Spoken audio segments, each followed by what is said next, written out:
The Indianapolis Colts coaching staff was on their A game against the Las Vegas Raiders. Let's get to it. You are Locked On Colts, your daily Indianapolis Colts podcast.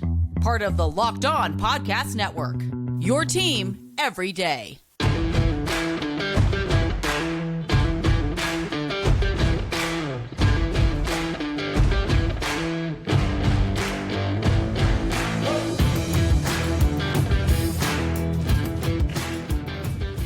Thank you all for tuning in to this edition of the Locked On Colts podcast and making us your first listen of the day. This is your daily podcast covering your Indianapolis Colts, part of the Locked On Podcast Network, your team every day. Today's episode is brought to you by FanDuel. Make every moment more. Right now, new customers get $150 in bonus bets with any winning $5 moneyline bet. That's $150 if your team wins. Visit FanDuel.com/LockedOn to get started. Hello, everyone. I am Zach Hicks, your favorite co-host here on the Locked On Colts podcast. Jake is out today, but you guys are getting my wonderful voice in full podcast fashion here. So today we're going to cover a couple of topics. We're going to finally close the book on this Colts Raiders game by just me going off on this Colts coaching staff on how fantastic they were, how they were able to just simply dominate the Raiders defense especially, but the whole Raiders team in particular. And then we're going to transition a little bit to the Colts defense and how, yes, they got the win. They did enough to get the win this week, but we got to see a little bit more going into this big Houston Texans game. And then finally, we're going to close it out with the Colts keys to victory against the Houston Texans, this big playoff game coming up, because, we want to get out of this Raiders week, this Raiders mindset real quick and get into the big matchup of the week, which is the Houston Texans. But to kick it off again, we want to talk a little bit about Raiders just because, again, our post-game episode is more about emotions. It's more about excitement, especially after a win, more about excitement. But the day after the post-game episode, or the Tuesday after the post-game episode, we want to talk a little bit about the film, talk about what the Colts were doing on film that led to success. And while I do want to transition to Houston Texans, again, I really want to go and praise this Colts coaching staff for the job that they did against the Las Vegas Raiders. Again, the Colts were going into this game following an embarrassing loss to the Atlanta Falcons. It was just not a good game whatsoever from the Indianapolis Colts on both sides of the ball. And while I do think their defense struggled at times in this Raiders game, the Colts offense was fantastic from the start. I mean, they went out there, got that very big touchdown on the first drive, which just dominated the Raiders from the get-go. They had a little bit of a lull there in between the first touchdown and the second touchdown. But once they got that second touchdown, it was all offense the rest of the way. They scored on all three of their possessions in the second half. Now they were all field goals, but that's all the Colts really needed to get the victory in this game. But looking at this matchup on paper, this was not a matchup that favored the Indianapolis Colts offense really whatsoever going into the game. The Raiders coming into this game, the previous three opponents they had faced, they had limited those teams to just 3.14 yards per carry on the ground by running back runs in those games. And that's against the Minnesota Vikings, against the Los Angeles Chargers, and against the Kansas City Chiefs. Not premier rushing teams, but three decent running teams, three overall pretty solid teams in general. And the Raiders defense, again, was on fire coming into that game. They allowed 3 points to the Vikings. They allowed 21 to the Chargers, but that was a lot of it. It was in garbage time. Obviously, they put up the 63 in that game. And then against the Kansas City Chiefs, they had their best performance of the season, having 2 defensive touchdowns and winning that game primarily with their defense. So it was a tall task for this Colts offense to come into this one following their worst performance of the year against the Atlanta Falcons and trying to, work against this top defense in the NFL, one of the top defenses in the NFL with this Raiders defense. But what happened in the game was the Colts averaged 4.8 yards per carry per running back rush in this game. Passing the ball, they averaged nearly 10 yards per attempt. They were highly efficient, highly effective. They had 2 pass attempts or 2 pass completions that went over 50 yards in this game. So we kind of want to talk about, how were the Colts able to find this much success against a really good Raiders defense?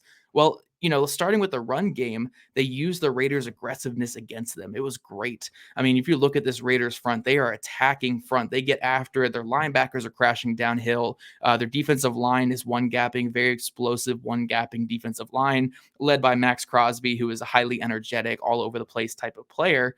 And the Colts used that aggressiveness against them. They had a lot of trap plays, a lot of wham plays, a lot of toss plays to the outside to kind of get those linebackers off of their initial read step, clogging the middle, going out to the sideline to sideline, limiting their ability to step up in the run game on the inside runs.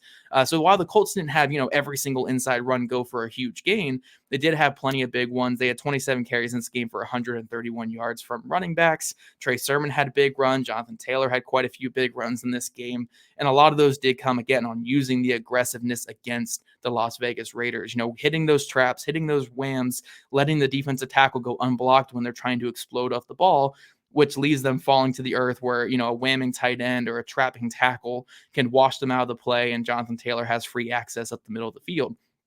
Those inside runs were hitting more than just inside zone. And then obviously the outside runs like stretch plays and toss plays, where they're really testing the edge of the defense in the run game, just opened up so much in this running game for the Colts. And it was a great bounce back game for the Colts offense.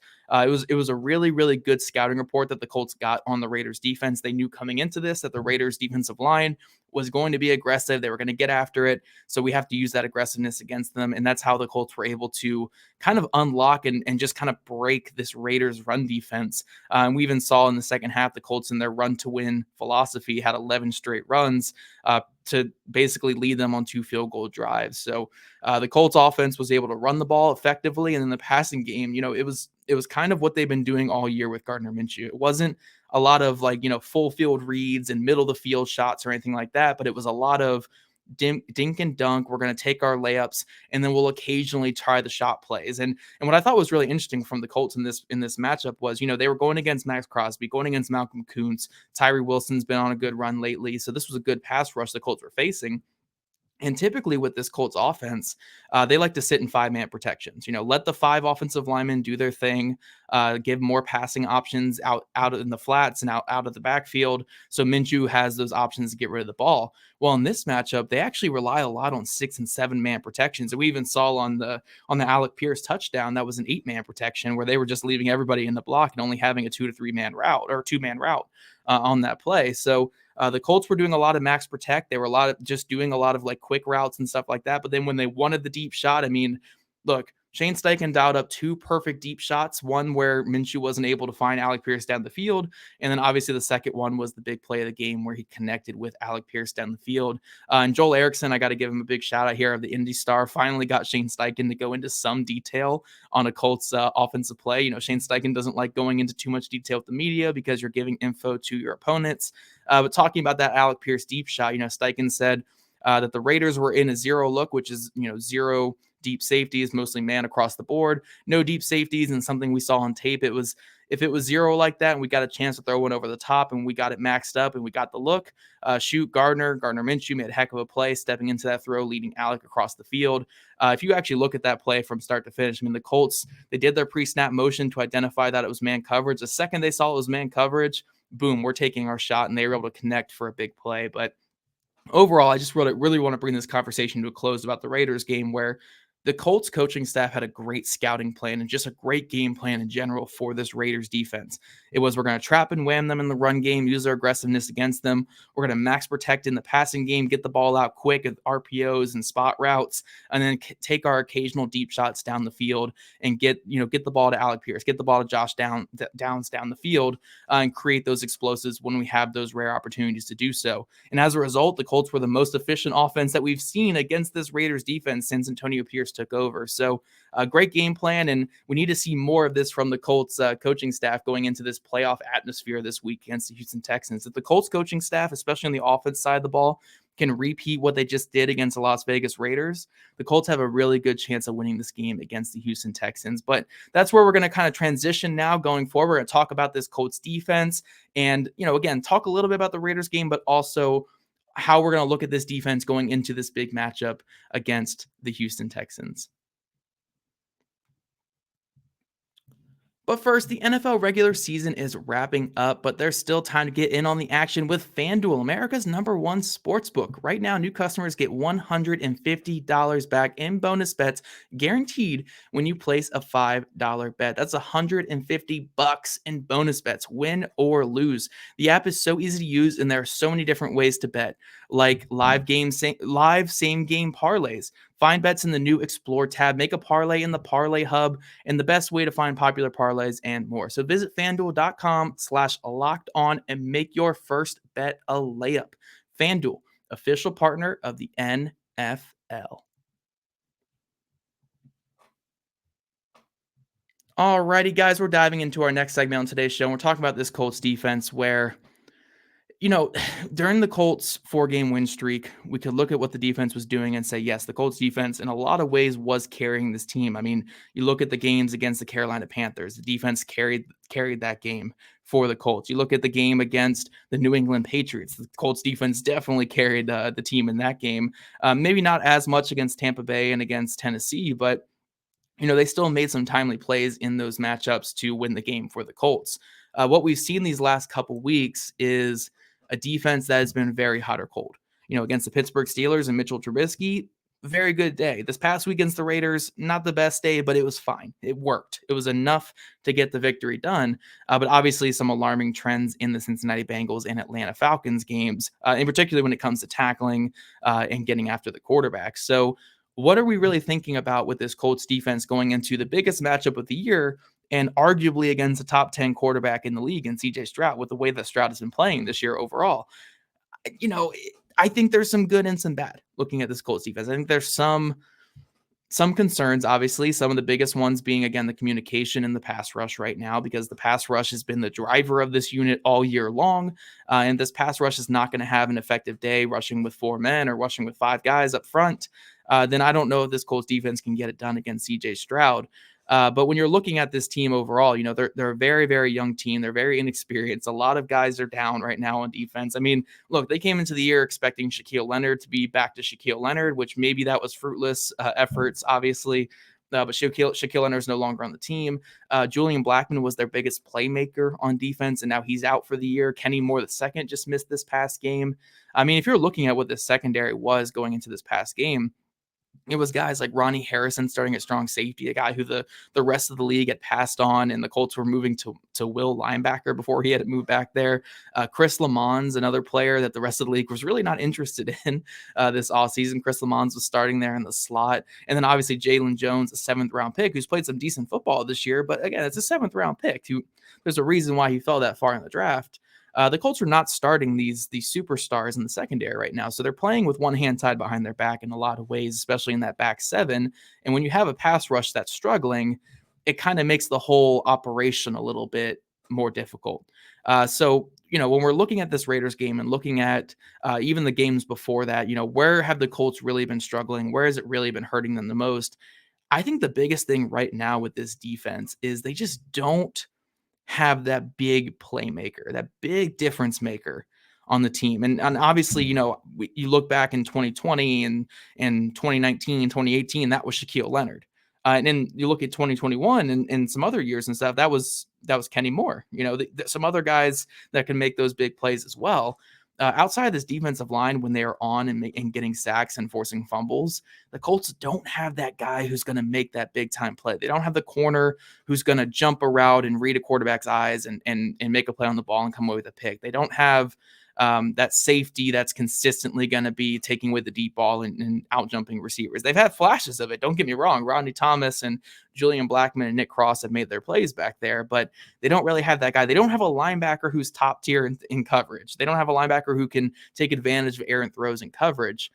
So when you're looking at this defense, again, it's a defense that is sitting back a little bit too much because they're scared of their secondary, scared of their inconsistencies back there.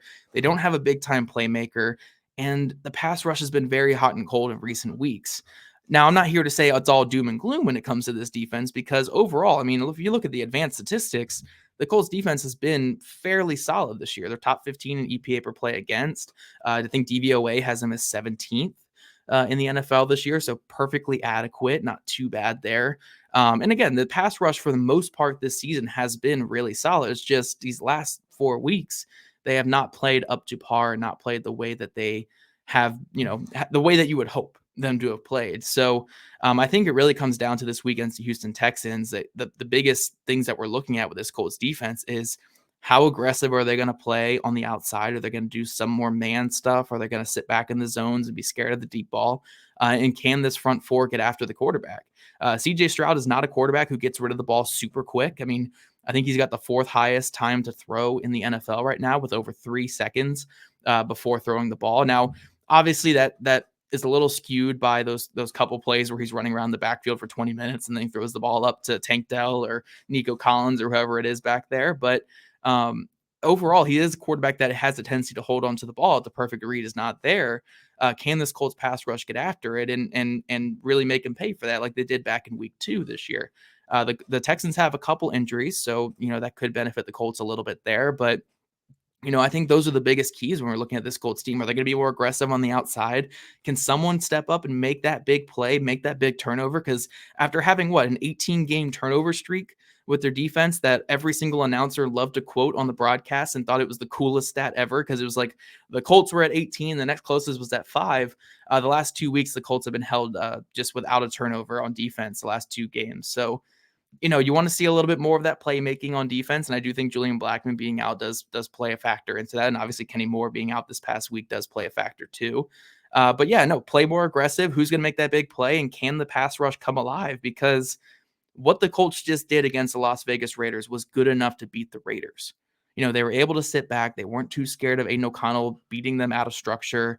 And then when Aiden O'Connell did lead touchdown drives, they took up so much of the clock and took up so much effort on that Raiders offense that it really wasn't threatening in any way for the Colts. With CJ Stroud, it can be a 3-play drive. It can be a 5-play drive. We're not talking Aiden O'Connell here. We're talking about the premier rookie quarterback in this class as of right now. Obviously, I don't want to say anything bad about Anthony Richardson there, but Stroud is playing some good football. Even though he's maybe taken a slight step back from where he was in the first half of the season, he's still playing some good football for the Texans. And he is a guy who's on a different level than the last couple quarterbacks the Colts have played against. Aiden O'Connell, Jake Browning, Taylor Heineke, all of those type of guys. He can get the ball down the field quickly, even if you are playing that prevent coverage. So are the Colts going to blitz more? Are they going to play more aggressive on the outside? Are they going to have a guy who's going to make that big play? Are they going to be able to get home with 4 guys up front? I think those are the big questions we're looking at with this defense coming into this game. And ultimately, I don't want to say it's like a make or break type game for Gus Bradley, but it's one of those games where, if you're looking at it in the offseason, the Colts lose this game and give up 30 points to CJ Stroud, you're looking at potentially making a change there, defense coordinator, because of the trend of the whole season and how the defense didn't show up in a big game.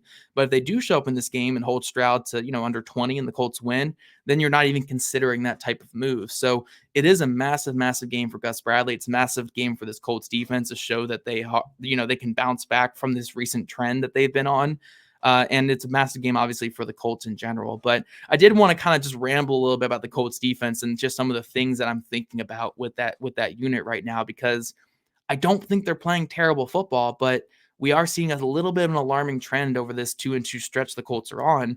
And I'm really curious to see what kind of Colts defense we're going to get against a really good quarterback in CJ Stroud. So that's some food for thought for you guys. You guys can leave a comment section below if I just rambled there and didn't really provide you anything, or, if you have any thoughts about this Colts defense in general too. If I'm connecting a little bit with you guys, let me know in the comment section below. But coming up, we're going to conclude today's show by talking about the Colts' keys to victory against the Houston Texans. Obviously, we're going to be talking about this all week on the show, but you guys get Jake the next 2 days. So I definitely wanted to get out my keys to victory against the Houston Texans before I kick over to Jake these next 2 days.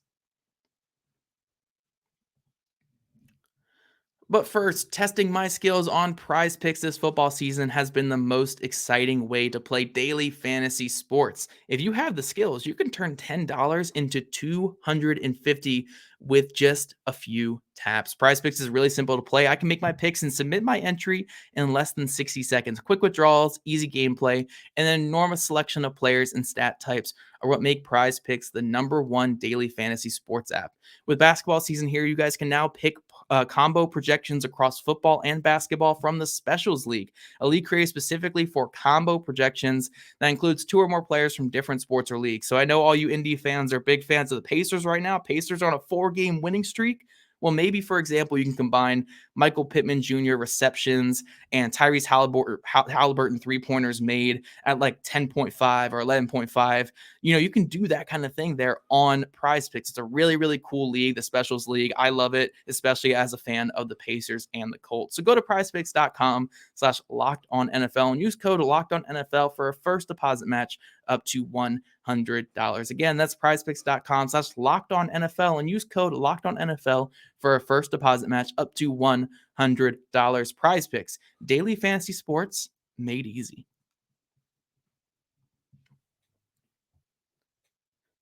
Alrighty, my beautiful everydayers here on the Locked On Colts podcast channel, YouTube channel, wherever you guys are listening, YouTube, Spotify, Apple Music, wherever it is.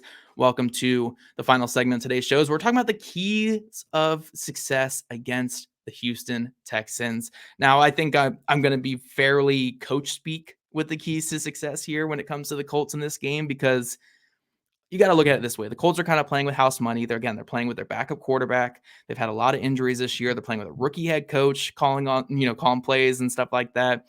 To be in this playoff type atmosphere already this early into Steichen's tenure, you're playing with house money. You're excited for the game. If you win or lose, you're still going to find ways to be happy and find success in it. But ultimately, you want to win. You want to be a little coach speak, though, with your keys to victory.